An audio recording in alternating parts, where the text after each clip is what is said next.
Se mogoče spomniš svojega najbolj nerodnega, recimo, zmenka, smešnega, zabavnega?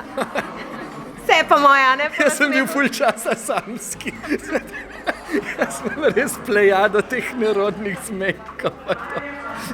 Zagotovo je že vsak od nas kdaj na zmenku doživel kakšno nerodnost, neprijetnost ali zabavno prigodo, ki nam pa potem kasneje ni bila ravno v ponos.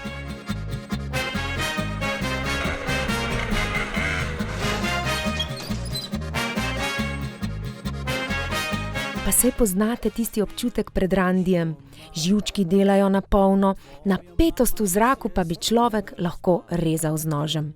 V glavi nam takrat šviga nešteto vprašanj, kaj obleči, kako se obnašati in konec koncev, kje se sploh dobiti. A ste vedeli, da se Slovenci najraje dobivamo kar na pijačkah? Saj lahko, če nam ta oseba ni všeč, potem čim prej švignemo svojo pot. Deva se dobit, kdaj, za urco ali dve, saj. Jaz bom Romeo in ti boš Julija, sta zaljubljena. Najbolj nehvaležni so prav gotovo prvi zmenki. Nerodni pogovori, neprijetna tišina in živčnost so hočeš nočeš ob tem naši zvesti spremljevalci. A mislite, da pretiravamo? A menite, da zmenki vseeno niso takšen bav? Kar prisluhnite mlademu osvajalcu iz ansambla Gašperja Kavška, ki pa je med randijem naletel na nikogar drugega kot svojo bivšo. Sem se veliko časa posvečal potem njej, kar bi si mogel svojemu zdajšnjemu dekletu. To je bilo najslabše, kar sem jaz do zdaj naredil.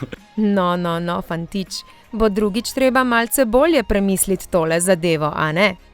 Marjetko Gričnik pa je na zmenek povabil fant, ki je bil očitno kar precej utrujen. Lahko rečem, da sva šla v kino, ampak mi je zaspal že vmes med filmom, tako da to je kar fajn nerodni zmenek. Ja. Zdaj ne vem, a je bil film tako dolgočasen? Ali pa jaz, ne vem.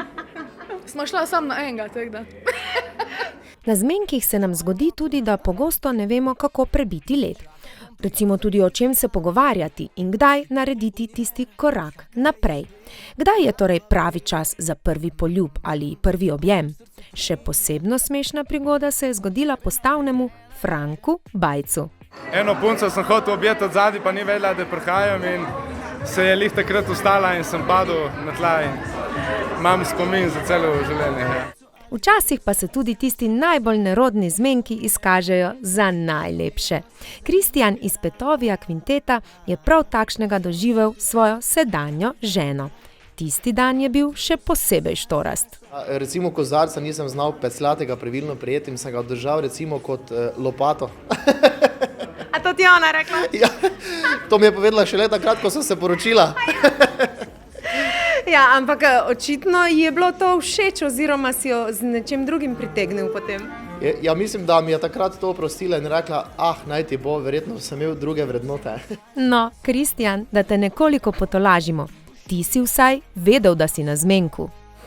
So bili pa tudi kakšni zmenki, ker naprimer sem jaz mislil, da smo na zmenkih, pa ženska tega ni čisto dobro vedela, ne. Ponavadi so se zaključili s tem, da ampak prijateljstvo traja dlje, no z nobeno nisem več prijatelj. Tako da ja, no, prigod je kar neki.